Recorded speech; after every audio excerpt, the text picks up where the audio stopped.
নিরামিষ দিনের জন্য ঘরোয়া উপকরণে হালকা পাতলা ছানার ডালনা। রেসিপিটা কোনো নতুন রেসিপি নয়, অনেক পুরানো দিনের রেসিপি। আর এই রেসিপিটা কম বেশি প্রায় সকলেই বানিয়ে থাকেন। তবে আমি কিভাবে ছানার ডালনা বানাই সেই রেসিপিটাই আমি আজকে আপনাদের কাছে শেয়ার করছি। আপনারা প্লিজ সম্পূর্ণ রেসিপিটি দেখে নিন, গরমের জন্য খুবই তৃপ্তিদায়ক। আর এইভাবে ছানার ডালনা বানালে প্রত্যেকটা ছানার বড়া হবে নরম তুলতুলে। তাহলে রেসিপিটা শুরু করা যাক। ছানার ডালনা বানাবার জন্য আগে থেকে একটু মোটা সাইজ করে কেটে ধুয়ে রাখা আলু কুকারের মধ্যে দিয়ে কুকারে পরিমাণ মতো জল দিয়ে 2টো সিটি দিয়ে সঙ্গে সঙ্গে জলটা ঝরিয়ে নিচ্ছি। বাড়িতেই দুধ থেকে ছানা পাঠিয়ে সেই ছানাটাকে ভালো করে জাগ দিয়ে নিয়েছি। এখন ছানাটাকে প্রথমে ভেঙে নিচ্ছি, তারপর ছানাটাকে খুব ভালোভাবে মেখে নিতে হবে। এখানে কেনা ছানাও ইউজ করা যেতে পারে, তবে যে ছানাই হোক না কেন ছানাটাকে খুব ভালো করে জাগ দিয়ে নিতে হবে। তো দেখুন বন্ধুরা, ছানাটাকে আমি ঠিক এইভাবে মথে নিচ্ছি। যত ভালোভাবে ছানাটাকে মাখা হবে ছানার বড়াগুলো তত নরম তুলতুলে হবে। ছানা ফাটিয়ে ঠান্ডা করার পর সেটা সুতির কাপড়ে বেঁধে ভারী জিনিস চাপা দিয়ে জাগ দিয়ে নিয়েছি। অল্প অল্প করে ছানা হাতের তালুতে করে এই চাপ দিয়ে এইভাবে মেখে নিচ্ছি।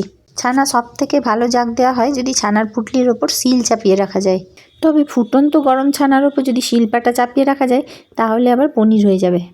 তো দেখুন বন্ধুরা, সমস্ত ছানাটাকে আমি খুব সুন্দর করে মথে নিলাম। ছানাটা এখন নরম তুলতুলে হয়ে গেছে। আর ছানার বড়া বানাবার জন্য এরকম নরম তুলতুলে ছানারই প্রয়োজন। এখন এর মধ্যে দিচ্ছি সামান্য একটু লবণ, স্বাদের জন্য সামান্য একটু চিনি, দিয়ে দিচ্ছি অল্প একটু মশলা। এর মধ্যে আদা, কাঁচা লঙ্কা, জিরে, ধনে, মৌরি আছে, তবে মৌরির পরিমাণটা একটু বেশি আছে। যতটা পরিমাণ মৌরি তার অর্ধেক জিরে, তার অর্ধেক ধনে। এখন মশলাটাকে খুব ভালোভাবে ছানার সাথে মাখিয়ে নিচ্ছি। ছানা যদি খুব ভালোভাবে জাগ দিয়ে নেওয়া হয় তাহলে ছানার বড়া এমনিই বানানো যাবে, তাতে ময়দা মেশানোর প্রয়োজন হবে না। যদি একটু মনে হয় জল আছে তাহলে আপনারা 1 চামচ ময়দা মিশিয়ে নিতে পারেন। তবে ময়দা মেশানোর থেকে শুধু ছানার বড়া করলেই বেশি খেতে ভালো লাগে। আর এভাবে ছানার বড়া করলে প্রত্যেকটা বড়া হবে নরম তুলতুলে। এখন অল্প করে হাতে ছানা নিয়ে হাতের মধ্যে এইভাবে গোল করে একটু চ্যাপ্টা শেপ দিয়ে নিচ্ছি। সব কটা ছানা তৈরি হয়ে গেলে কড়াইয়ে দিচ্ছি সর্ষের তেল। আর তেলটা খুব ভালোভাবে গরম করার পর ছানার বড়াগুলো এক এক করে ছেড়ে দিচ্ছি। যতটা তেলে ধরে ততটাই দিচ্ছি, বেশি দিতে গেলে ভেঙে যাবে। বড়াগুলো ছাড়ার পর হাত দেওয়া যাবে না, একদিকটা ভাজা হলে তারপর অপর দিকটা উল্টাতে হবে। বড়া ছাড়ার পর হাত দিলে কিন্তু এটা ভেঙে যেতে পারে। দুটো দিকে এরকম কালার ধরা অবধি ভাজা হলে তারপর তেল ঝরিয়ে বড়াগুলোকে তুলে নিতে হবে। তবে আমি আবারও বলছি, ছানাটা কিন্তু খুব ভালোভাবে জাগ দিতে হবে, না হলে কিন্তু বড়া তেলের মধ্যে ভেঙে যাবে। আর ময়দা মেশালে ছানার বড়ার টেস্ট অতটা ভালো লাগে না। বাকি তেলে আমি বাকি বড়াগুলো একইভাবে ভেজে নিচ্ছি। উল্টে পাল্টে বেশ ভালো করে বড়াগুলো ভেজে তুলে নিচ্ছি। এখন ওই তেলে দিচ্ছি তেজপাতা, শুকনো লঙ্কা, দারচিনি, 2টো ছোটো এলাচ ফাটিয়ে দিলাম, আর 4টে লবঙ্গ, আর সামান্য একটু জিরে। ফোড়নটা 30 সেকেন্ড মতো নেড়ে চেড়ে ভেজে নিলাম। এরপর এর মধ্যে দিচ্ছি একটু সামান্য হিং, যেহেতু নিরামিষভাবে করছি তাই হিংটা দিলাম। তারপর এর মধ্যে দিচ্ছি একটা বড় সাইজের টমেটো কুচি। টমেটোটাকে এখন খুব ভালোভাবে ভেজে নিতে হবে। হাতের কাছে যদি মশলা রেডি থাকে তাহলে রান্নাটা খুব চটপট হয়ে যায়, তাই ফ্রিজে মশলাটা বানিয়ে রেখেছিলাম।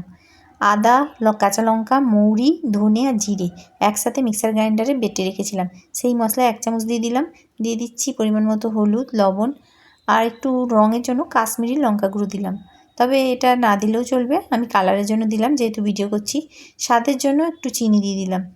এখন মশলাটা খুব ভালোভাবে কষিয়ে নেব যতক্ষণ না মশলা থেকে সম্পূর্ণ তেলটা ছেড়ে আসে। মশলা থেকে সব তেলটা ছেড়ে এলে এর মধ্যে দিয়ে দিচ্ছি সেদ্ধ করে জল ঝরিয়ে রাখা আলু। আলুটা এখন কিন্তু খুব ভালোভাবে কষতে হবে, যেহেতু আলুটা আগে ভাজা নয় সেদ্ধ করা আছে, তাই হাতে একটু সময় নিয়ে আলুটা কিন্তু খুব ভালোভাবে কষাতে হবে, কারণ এই সময় তরকারি কষানোর উপর নির্ভর করবে তরকারির স্বাদ। বেশ অনেকক্ষণ সময় ধরে আলুটা আমি সমস্ত মশলার সাথে খুবই ভালোভাবে কষিয়ে নিয়েছি। এখন এর মধ্যে দিচ্ছি পরিমাণ মতো জল। ছানার বড়াতেও কিছুটা পরিমাণ জল টানবে, তার জন্য সেই পরিমাণে জলটা দিয়ে দিলাম। আর ঝোলটা ফুটতে শুরু করার পর থেকে আরও 2 মিনিট ফুটিয়ে নেব। তারপরে এর মধ্যে দেবো ছানার বড়াগুলো। ছানার বড়াগুলো দেওয়ার পর ছানার বড়াগুলো খুন্তির সাহায্যে খুব ভালো করে ঝোলের মধ্যে ডুবিয়ে দিতে হবে, যাতে বড়াগুলোর মধ্যে ঝোল খুব ভালোভাবে ঢুকে যায়। এখন একটা থালা ঢাকা দিয়ে লো ফ্লেমে আরও 5 মিনিট ফোটাবো। 5 মিনিট পর ঢাকনাটা খুলে দেখাই।